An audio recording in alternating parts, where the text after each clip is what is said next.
Olá pessoal do oitavo ano C, tudo bem? Na aula de hoje de literatura, nós vamos abordar sobre o romantismo no Brasil. Este conteúdo ele está dividido em duas partes, tá? Nós vamos ver agora, nesse momento, a primeira parte e na próxima aula será a segunda parte. Eu deixei um material, tá? Quer dizer, eu postei um material para você imprimir, tá, gente? E se você não tem impressora, você pode copiar no seu caderno de literatura. Atenção, tenho esse material em mãos, tá? Tenho esse material em mãos. Por quê? Porque por meio desse material que você vai fazer o quê? O seu trabalho, tá? Que vai ser solicitado. Tudo bem? Ok? Estudar por ele, certo? Então, eu deixei lá no grupo, né? E você pode já imprimir, tá bom? Bem, e você pode também agora pegar o marca-texto, certo? Que vocês vão estar fazendo a leitura, quem já está com material, e vai marcando aí, certo? Então vamos lá. Antes de iniciarmos falando sobre o romantismo, tá? É necessário que façamos o quê?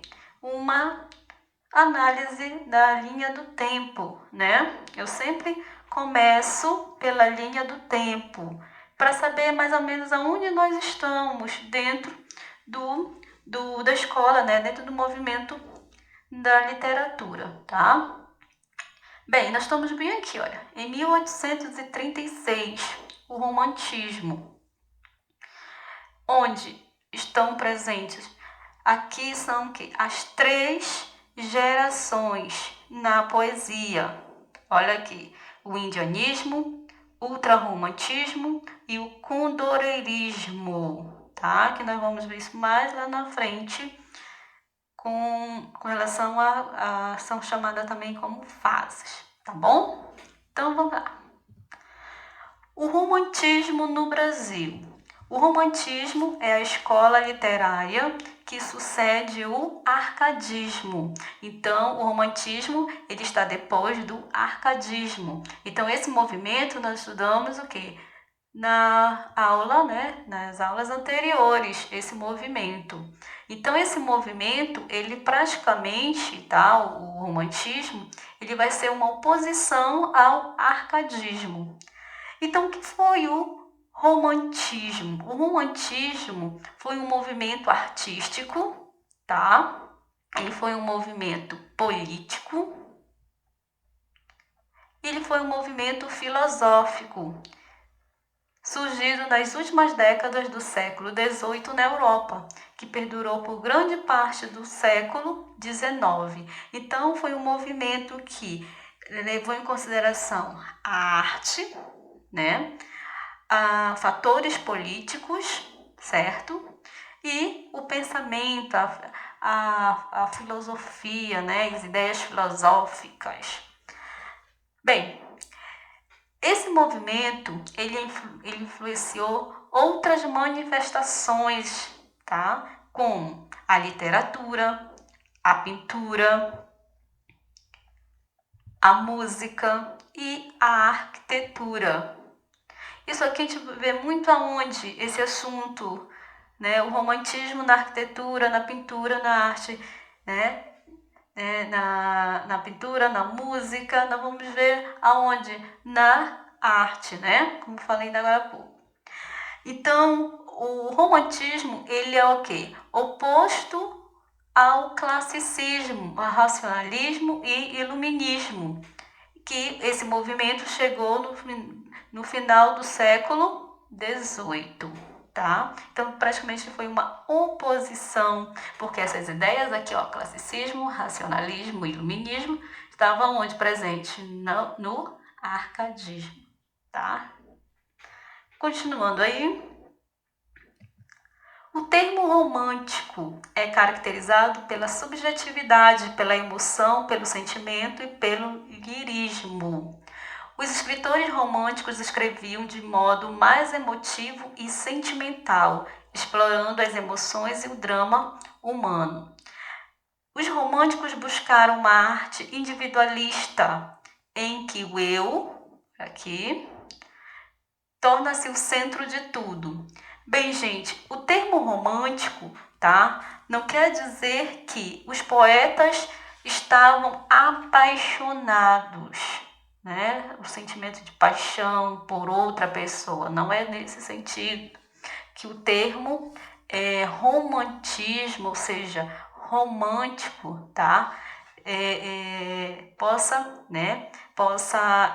parecer. Não. O termo romantismo, ele é caracterizado pela subjetividade, a emoção em que, olha aqui, essa palavra aqui é central, né? Vamos dizer que ela é uma palavra-chave. O eu, né? Então, é a busca do quê? De uma arte individualista, tá? O estilo toma suas liberdades de modo que o escritor cria seu próprio vocabulário e forma sua própria sintaxe, fugindo das normas acadêmicas tradicionais. Então, os escritores dentro desse movimento, eles tinham que liberdade, tá? Liberdade para escrever, tá? Fugiam o quê? Dos padrões clássicos, das normas tradicionais, tá? Onde se vê isso? Na poesia. Tudo bem? Bem, gente, falar do romantismo, não pode esquecer do contexto histórico, como esse movimento, tá, esteve presente aqui no Brasil, né? Bem, o principal fato histórico que permeia o romantismo no Brasil é a chegada da família real. Vocês podem grifar, tá, gente? Da mesma forma que eu estou fazendo aqui. Isso aqui, gente, é um marco considerado um marco histórico, tá? Para o romantismo brasileiro. Então, a chegada da família real portuguesa em 1808, tá? Então, nesse período, o país deixou oficialmente de ser uma colônia, né? O Brasil, naquele momento, antes da chegada da família real, era o quê? Colônia de Portugal ainda, né? E passou a ser o quê? Sede do Reino Unido de Portugal, Brasil e Algarves. Com isso, uma série de modernizações começou a ocorrer no país. Então, com a chegada da família real portuguesa, né, o Brasil, tá, ele começou o quê? Foi começando o quê? Se desenvolvendo mais, né? Teve mais o quê? Mais infraestruturas, né? Mais desenvolvimento, vamos, né, dizer assim. E algumas das principais delas são, olha aí, criação da imprensa, tá? Criação da imprensa brasileira, construção do Museu Nacional, incendiado em 2018. Não sei se vocês lembram desse fato, né? Muito triste, que toda a nossa história, né? Ela foi destruída por meio desse incêndio, né? Todo o acervo, né? E a fundação do Banco do Brasil, tá? Decreto de abertura dos portos às nações amigas, ok? Então, esses são o quê? São os fatos, né, históricos, são o quê? São desenvolvimentos, tá, que ocorreram depois da chegada da família real portuguesa. Bem, gente, o romantismo brasileiro surgiu poucos anos depois da nossa independência política. Olha aqui, aqui nós temos outro contexto histórico, em 1822, tá? Esse fato histórico aflorou os intelectuais da época uma grande necessidade de criar uma cultura genuinamente brasileira e anti-lusitana. Bem, alguns escritores, né, dizem que a literatura no Brasil, tá? A literatura no Brasil, ela veio surgir no romantismo, não no quinhentismo. Mas você pode dizer assim, mas por quê? Porque olha só, dentro do romantismo, as ideias nacionalistas, né, estiveram muito presentes.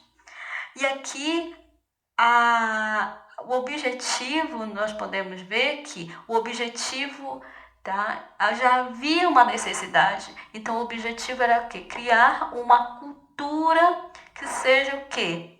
Genuinamente brasileira. Ou seja, que não tivesse o quê? Não tivesse interferência de Portugal. Ou seja, uma cultura, costumes, seja o quê?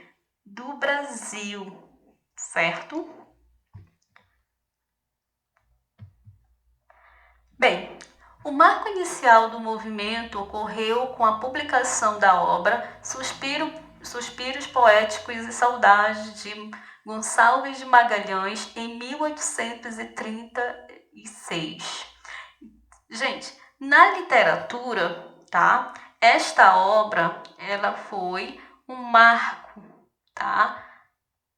Para a inauguração do movimento, possuindo manifestações tanto em prosa, podem grifar aí, quanto em verso.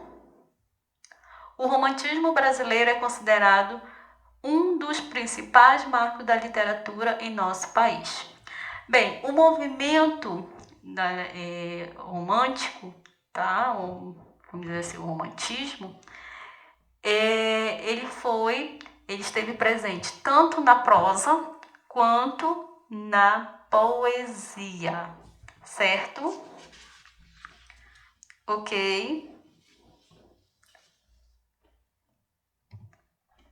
Dando continuidade, vamos ver agora as características do romantismo brasileiro. O romantismo é um movimento artístico que representa a burguesia do século XVIII e XIX, ou seja, o movimento é de uma produção da nova elite da sociedade, que havia superado os regimes absolutistas em diversos países. Por conta disso, os ideais dessa burguesia são aqueles presentes nas obras românticas. Bem, gente, dentro desse movimento, nós vamos ver que surge uma nova, vamos dizer assim, uma nova hierarquia dentro da sociedade, a burguesia, tá? A burguesia. E vamos ver as características. Deixa eu só grifar aqui. E as características, né? O que marcam, né, o romantismo brasileiro. O egocentrismo, tá? Essa é uma das principais, né, como eu falei agora há pouco, essa é uma das principais características. Culto ao eu, o indivíduo como centro da existência, tá? Outra característica, nacionalismo, tá? Aqui os poetas românticos, tá? Eles tentam o quê? Mostrar o quê? Uma literatura, mais precisamente o quê? Versos genuinamente brasileiros, falando sobre a pátria, né? Que mais? Exaltação à natureza também é uma outra característica. Próximo. O sentimentalismo passa a predominar sobre a razão.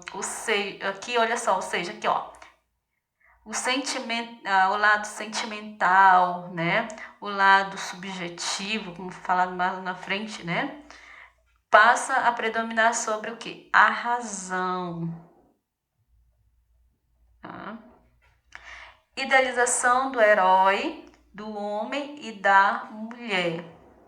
Fuga da realidade por meio da morte, do sonho, da loucura ou da arte. Então, essas são o quê? As características que marcam o romantismo no Brasil. Crianças, nós vamos encerrar a nossa aula, tá? Na próxima aula, daremos continuidade na parte 2 sobre o romantismo brasileiro. Então, chegamos ao final, tá? Tentem fazer uma leitura desse material, certo? E tente imprimir também, que na próxima aula nós vamos, utilizar. Tudo bem? Então, me despeço aqui. Até a próxima aula, se Deus quiser. Tchau, tchau.